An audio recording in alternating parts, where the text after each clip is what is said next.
ഭക്തരെ, നിങ്ങൾ എപ്പോഴും കർമ്മയിൽ വിശ്വസിക്കുക.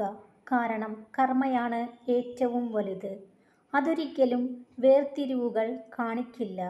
നിങ്ങൾ എന്താണ് ചെയ്യുന്നത്, നിങ്ങൾക്കതിൻ്റെ ഫലം ലഭിച്ചിരിക്കും.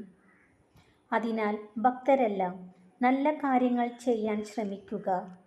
നിങ്ങളുടെ അവസരങ്ങൾ നിങ്ങളാണ് തിരഞ്ഞു കണ്ടെത്തേണ്ടത്. ക്ഷമയില്ലാത്തവർ എല്ലാ കാര്യങ്ങളിലും ബുദ്ധിമുട്ട് കണ്ടുപിടിക്കും. എന്നാൽ പരിശ്രമശാലികൾ ഏത് പ്രതികൂല അവസ്ഥയിലും അവസരങ്ങൾ കണ്ടെത്തും. സന്തോഷം എന്നത് നിങ്ങൾ ഭാവിയിലേക്ക് മാറ്റിവെക്കേണ്ട ഒന്നല്ല. അത് നിങ്ങൾ ഇന്നത്തേക്കായി രൂപകൽപ്പന ചെയ്യേണ്ട ഒന്നാണ്. നിങ്ങൾ എല്ലാ പ്രതിസന്ധികളോടും പോരാടുക. ധൈര്യമായിട്ടിരിക്കുക. ഒരു ദിവസം നിങ്ങളുടെ വേദനകൾ നിങ്ങളുടെ ശക്തിയുടെ ഉറവിടമായി മാറും. ഭക്തരെ, നിങ്ങൾ ആർക്കും വെളിച്ചം ആയില്ലെങ്കിലും അവർക്ക് ഇരുട്ടിലേക്കുള്ള വഴി കാണിച്ചു കൊടുക്കാതിരിക്കുക. പ്രശ്നങ്ങളല്ല, അതിനോടുള്ള നിങ്ങളുടെ സമീപനങ്ങളാണ് ജയവും പരാജയവും നിർണയിക്കുന്നത്. ഭക്തരെ, ഈ 3 കാര്യങ്ങൾ ആരോടും പങ്കുവയ്ക്കാതിരിക്കുക. നിങ്ങളുടെ ബുദ്ധിമുട്ടുകളും പ്രശ്നങ്ങളും, നിങ്ങളുടെ വിജയരഹസ്യം, നിങ്ങളുടെ സ്വപ്നങ്ങൾ.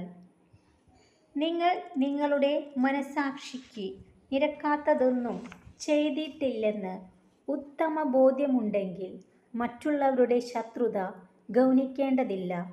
എല്ലാവരെയും തൃപ്തിപ്പെടുത്തി ജീവിക്കാൻ ആർക്കും കഴിയില്ല.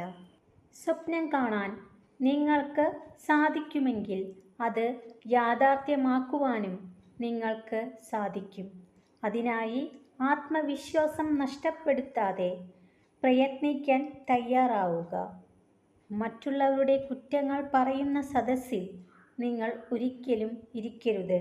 കാരണം നിങ്ങൾ ഇരിക്കുന്ന ഇരിപ്പിടം ഒഴിയുന്ന സമയം മുതൽ അവരുടെ അടുത്ത ചർച്ച നിങ്ങളെക്കുറിച്ചായിരിക്കും. മഹാദേവന്റെ അനുഗ്രഹം നിങ്ങളിൽ എല്ലാവരിലും നിറയട്ടെ. ഓം നമഃ ശിവായ.